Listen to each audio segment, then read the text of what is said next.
Hey guys, welcome back to the channel. So today we're working on my 1995 Jeep Wrangler. If you guys are following along on my Instagram, you've seen that I traded my Corvair for this.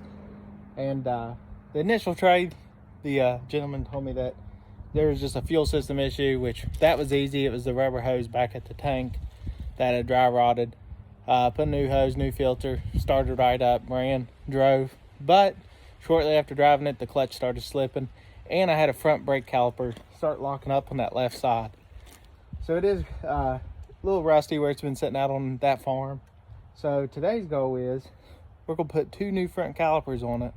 And I've got another set of wheels for it because as you can see, these are just an American racing wheel. They don't look bad, but there is no spare hanging off the back. So I picked up some used. We'll throw them on there and you guys will have to tell me how it looks. But the first thing I'm gonna do is get this front jacked up in the air. I'll just put it there on the front diff.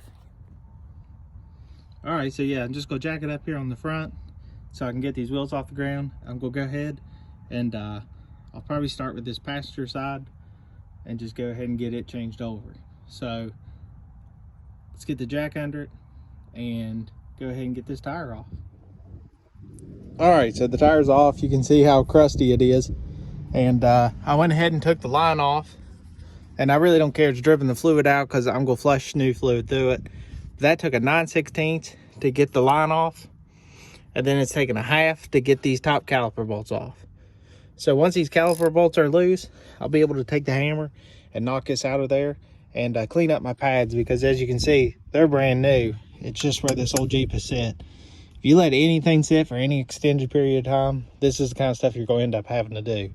So I'm gonna go ahead and get this last bolt out and then see if we can get this caliper off. All right, so they're off. So there's the caliper. Here's the pads. Like I said, they're in really good shape, but I'm just gonna take a wire brush, dress up the backs of them, and I'm gonna go here and just dress up some of the stuff here. Just clean it up a little, but no big deal if you don't. The main thing is you want to just clean this crap off, and we'll put some brake grease on there so it doesn't squall. And then I'll get that together, then show you the next step. So there's the new caliper on with the old pads in and greased up, as you can see. And this kit actually comes with two new bolts and a banjo bolt, so pretty nice. This kit was pretty cheap. Let's see, give you the part number on it here. Right there, that's the passenger side, and there's the driver's side. So of course, there's a hefty cord charge on this thing, like 33 bucks, but the caliper itself, I think, was 30. So pretty good deal from Advance. But now let's go ahead and just put these on there. I'm sure there's torque spec to them, but it's going with the old good and tight. So I've never had an issue before. So let's put that on there, and then I'm just go ahead, torque it down, put the hose back on it with the new banjo bolt. Make sure you put the new brass washers on each side. That helps seals it. And then I will go ahead and move over to the driver's side and do the exact same thing over there that I done here. So the next image you'll see, I'll have both sides done, and I'm gonna go ahead and put the new rims on all the way around.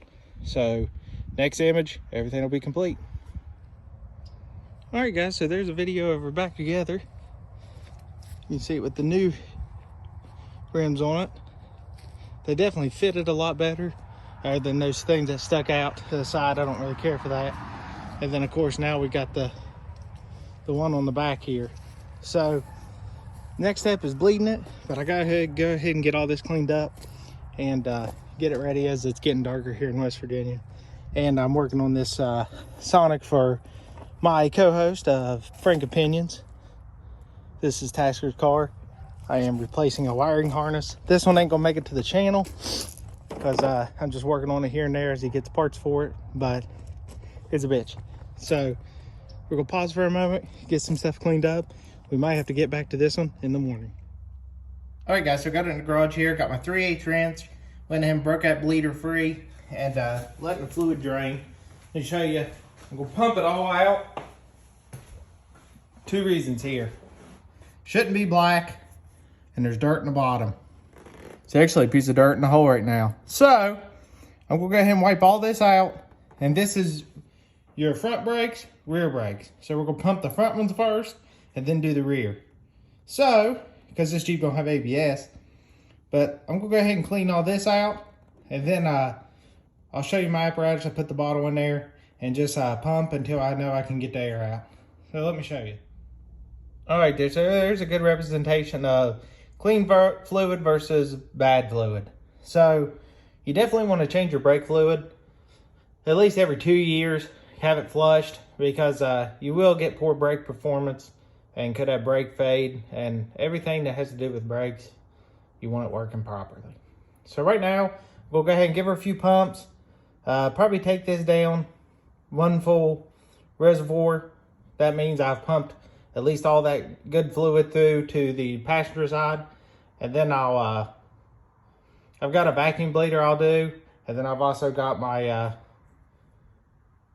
my trusty old block on the pedal that'll hold it too. So I'm gonna give a few pumps and we'll get this side done.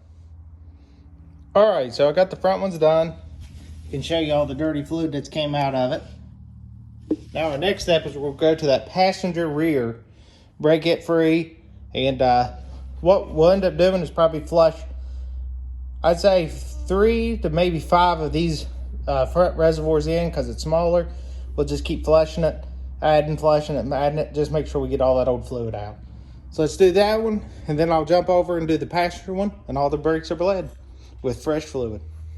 All right, guys, there it is. Look at that clean fluid. I'm going to go ahead and clean this up too. Had to massage these back around a little bit to get them to where they're back in there correctly. So that's what they look like in their folded form. But just cap it, fluid off, tap, and then put that cap on. All right, guys, that's everything for this brake video. Thanks for watching. If you have any comments, suggestions, drop them below. If you have any questions, I'll try to get around to answer them. And if you would, go to Instagram and give me a follow, Mustang Jackson 67, and subscribe for more videos of fixing whatever shows up in this garage. So until next time, let's keep building.